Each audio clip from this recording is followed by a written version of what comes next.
Hai semuanya, kembali lagi di channel Dragon Ball First. Sebelum kita mulai cerita Dragon Ball part yang ke-9, kita recap sebentar cerita yang lalu ya. Raja Iblis Piccolo menyerang Istana Raja dan mengambil alih dunia.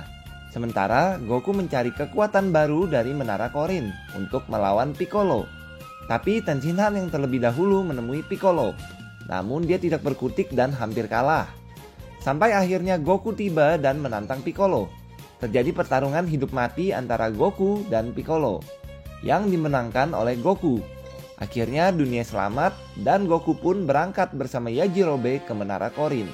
Bagaimana kelanjutannya? Setelah opening berikut tentunya.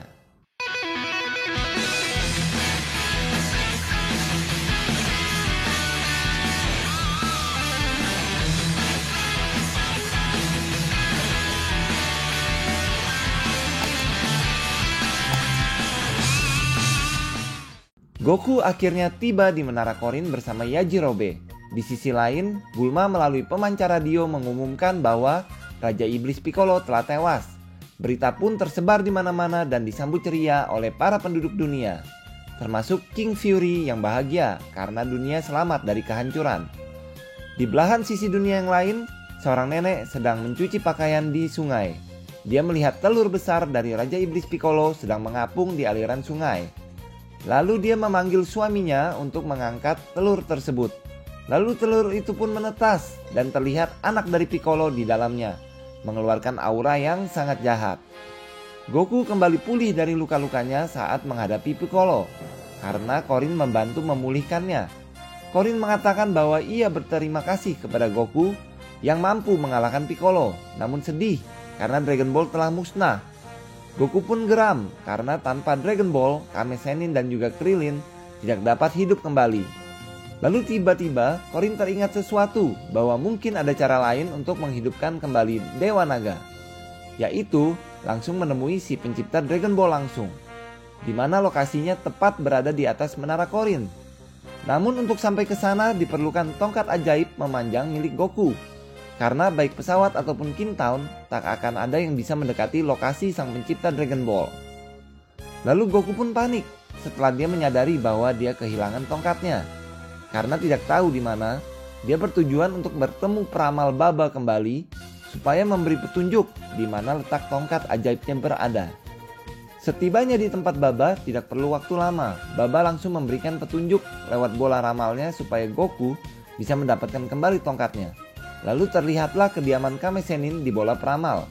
Seketika Goku langsung berangkat menuju rumah Kame Sennin. Di sana dia berjumpa dengan semua temannya yang juga kaget melihat kehadiran Goku. Goku mengatakan bahwa dia perlu tongkat ajaibnya yang ternyata dipakai Ranch menjadi tongkat sapu di rumah. Goku pun mengambilnya dan mengatakan kepada mereka supaya jasad Kame Sennin, Krillin dan Chaos untuk dijaga terlebih dahulu, karena Goku akan membuat Dragon Ball hidup kembali. Lalu dia pergi dan membuat teman-temannya terkejut. Kembalilah dia ke Menara Korin dengan tongkatnya. Lalu Korin mengajak Goku ke atap dari Menara Korin, di mana Goku mencoba memasangkan tongkat ajaibnya. Korin juga memberikan loncengnya sebagai tanda bahwa Goku dikirim oleh Korin untuk diberikan oleh penjaga di atas sana. Lalu Goku pun meluncur ke langit yang lebih tinggi, menuju lokasi sang pencipta Dragon Ball. Perlahan-lahan tampaklah sebuah bangunan melayang yang sangat besar dan Goku semakin mendekat sampai tongkat ajaib Goku menyambung ke bangunan melayang tersebut. Goku pun naik melalui tangga ke bagian permukaan bangunan itu. Sesampainya di atas, dia melihat sekeliling dan melihat sosok orang yang berkulit hitam sedang memberi makan burung. Goku pun mendekati dan menyapanya, lalu orang itu pun mengenalkan diri sebagai Popo. Dia mengatakan bahwa dia tahu kedatangan Goku dan memuji ketangguhan Goku yang mengalahkan Piccolo. Goku pun terkesan bagaimana dia bisa tahu. Popo mengatakan bahwa si pencipta Dragon Ball, yaitu Kami-sama, tahu segalanya. Lalu Popo meminta bukti tanda bahwa Goku dikirim oleh Korin. Maka dia memberikan lonceng pemberian Korin kepada Popo. Dengan begitu Goku berhak untuk menerima ujian dari Popo sebelum bisa menemui Kami-sama. Lalu Popo mengatakan bahwa Goku harus bisa mengalahkannya. Goku dengan congkaknya mengatakan dia akan mengalahkannya. Goku lalu bergerak cepat menyerang Popo. Awalnya kaget, namun dengan tenang Popo dapat memukul Goku. Penasaran, Goku pun menyerang kembali. Namun kembali Popo berhasil memukul Goku dengan tenang. Tidak terima, Goku mencoba menyerang kembali sekuat tenaga. Kali ini Popo menghindarinya dengan mudah sambil melayang. Goku tidak percaya, dia bahkan tidak mampu menyentuh Popo. Popo lalu mengatakan bahwa dia kecewa dengan kemampuan Goku yang katanya berhasil mengalahkan Piccolo. Goku pun mengakui kalau dia terlalu sombong. Popo meminta Goku untuk pergi, tapi Goku menolak karena dia bersikeras ingin agar Dragon Ball hidup kembali, supaya bisa menghidupkan semua yang telah dibunuh Piccolo. Lalu Popo pun mempersilahkan Goku untuk berlatih sedikit lagi dan mencoba melawannya lagi. Goku pun senang, dia langsung berlatih dan berlari, tapi tidak bertahan lama karena dia langsung kelelahan. Popo pun menjelaskan karena gravitasi di sini berbeda dengan yang ada di bumi, dan itu membuat Goku lebih cepat lelah. Lalu Popo mengajarkan Goku bagaimana caranya bergerak cepat. Goku terkesan dan Popo mengatakan bahwa Kami-sama 1000 kali lebih kuat darinya. Lalu Kami-sama pun bersuara bahwa Goku boleh bertemu dengannya. Goku yang mendengar pun merasa senang. Dengan perasaan yang tidak sabar, Goku pun menanti Kami-sama untuk muncul. Perlahan Kami-sama keluar dan alangkah kagetnya Goku bahwa yang keluar adalah sosok Raja Iblis Piccolo. Goku pun langsung melancarkan serangan ke arah Kami-sama. Popo mencoba mencegah namun terlambat. Tapi Kami-sama dengan mudahnya menyentil Goku hingga terpental kembali sampai ditangkap oleh Popo. Kami-sama pun mengatakan bahwa dia adalah sosok yang berbeda dengan Piccolo. Kemudian dia menceritakan awal mulanya kalau dia juga saat muda mendatangi Kami-sama yang sebelumnya yang sudah sekarat. Dia bertujuan untuk menggantikannya. Tapi Kami-sama sebelumnya menolaknya secara masih ada hawa jahat. Dan itu membuatnya belum siap untuk menggantikannya. Lalu dia pun mengeluarkan dan mengusir hawa jahat dari dirinya yang akhirnya berubah menjadi Raja Iblis Piccolo. Begitulah bagaimana dia menjadi Kami-sama sekarang. Lalu Kami-sama mengatakan bahwa dia tahu kalau Goku ingin meminta Kami-sama menghidupkan kembali Dragon Ball. Goku pun senang kalau tujuannya terkabul. Lalu Kami-sama pun meminta Popo untuk mengambil jasad Dewa Naga yang telah hancur. Dia meminta Popo untuk menyambung kembali Dewa Naga yang sudah terbelah-belah. Popo pun menyatukannya satu persatu hingga menjadi utuh. Kami-sama mengatakan bahwa sebenarnya Dragon Ball diciptakan untuk memberikan harapan dan membawa hal yang baik untuk manusia. Namun kenyataannya terjadi pertikaian dan perbuatan yang buruk untuk mendapatkan Dragon Ball. Tapi karena dia percaya dengan ketulusan Goku, Kami-sama pun setuju menghidupkan kembali Dragon Ball.